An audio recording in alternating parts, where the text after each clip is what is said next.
रहा है। बिहार का फर्टिलाइजर जो किसानों को सब्सिडाइज रेट पर है, वो बिहार के किसानों को न मिल करके सीमावर्ती इलाके से वो लगातार विदेश में जा रहा है, वो नेपाल बांग्लादेश में जा रहा है। और जो भारत में थोड़ा सा फर्टिलाइजर है, मतलब बिहार में जो फर्टिलाइजर है, उसमें भी 200 से 300 रुपया प्रति बैग कालाबाजारी अलग से है। ये है कि हमारे पोस्ट करने के बाद कार्रवाई करना या राष्ट्रीय जनता दल विपक्ष के द्वारा याद दिलाए जाने के बाद कार्रवाई करना, ये तो सरकार की नाकामी और विफलता है। आरजेडी सांसद सुधाकर सिंह हमारे साथ बातचीत करने के लिए हैं। उर्वरक की कालाबाजारी बिहार में हो रही है, राजद की तरफ से सोशल मीडिया हैंडल पर पोस्ट किया गया है। देखिए, बिहार में जो उर्वरक की कालाबाजारी लंबे समय से जो चल रहा था, वो उसका रफ्तार नई सरकार में अपार बहुमत में अधिकारियों का और माफियाओं का इतना मन बढ़ गया है कि अब व्यापक पैमाने पर हो रहा है। पूरे बिहार भर में फर्टिलाइजर के लिए हाहाकार मचा हुआ है, लेकिन नेपाल और बांग्लादेश भेजने के लिए बिहार का फर्टिलाइजर कहीं रोक टोक नहीं है। पहले लोग साइकिल से, मोटरसाइकिल से, रिक्शा से 2-4 बैग ले जाते थे, आज ट्रक का ट्रक उस पार ले जा रहे हैं। और इस तरह की खबरें लगातार यूट्यूब चैनल और लोकल अखबारों के जरिए खबरें मिल रही हैं। लेकिन पटना में बैठे हुए लोग कान में तेल डालकर सोए हुए हैं सत्ता के लोग, क्योंकि इनके संरक्षण में यह काम हो रहा है और इसका बिहार के किसानों को भारी पैमाने पर इसका भुगतना पड़ रहा है। नेपाल में भी तस्करी हो रही है इसकी।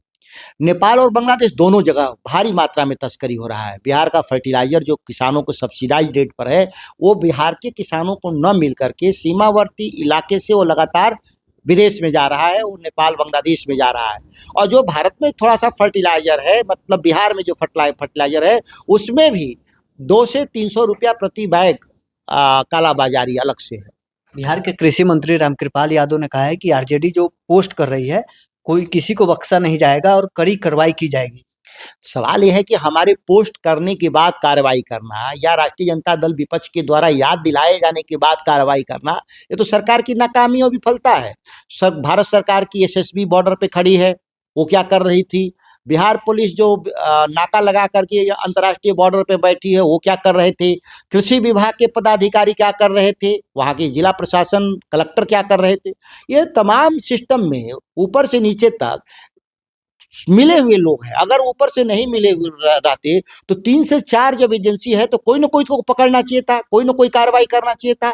लेकिन एकदम खुला छूट है कि बिहार बर्बाद हो जाए, बिहार के किसान और यहाँ के लोग केवल मजदूर बनने के लिए अभिशप्त रहे। राबड़ी देवी का आवास खाली करने की खबर चल रही है। जेडीयू आशंका जाहिर कर रही है कि सरकारी संपत्ति का नुकसान न हो। देखिए, जेडीयू को राजनीतिक बात के अलावा तो कोई लेना देना नहीं। बिहार के किसान को फर्टिलाइजर नहीं है, बिहार के किसानों का धान नहीं खरीद हो रहा है। बिहार के नौजवान दूसरे राज्य में पलायन कर रहे हैं, इस पर जेडीयू का बयान नहीं आएगा। उनके घोषणा पत्र में जो था उस पर कोई बयान नहीं आएगा। वो एक तरह से काल्पनिक सवाल के आधार पे मीडिया का टीआरपी बटोरने के लिए और मीडिया का भी अटेंशन डाइवर्ट करने के लिए इस तरह के बेफिजूल बात नीरज जी जैसे लोग करते रहते हैं। जरूर नीरज जी क्या होगा, इसी तरह के फालतू बात दिन भर करते हैं उसमें। Thank you.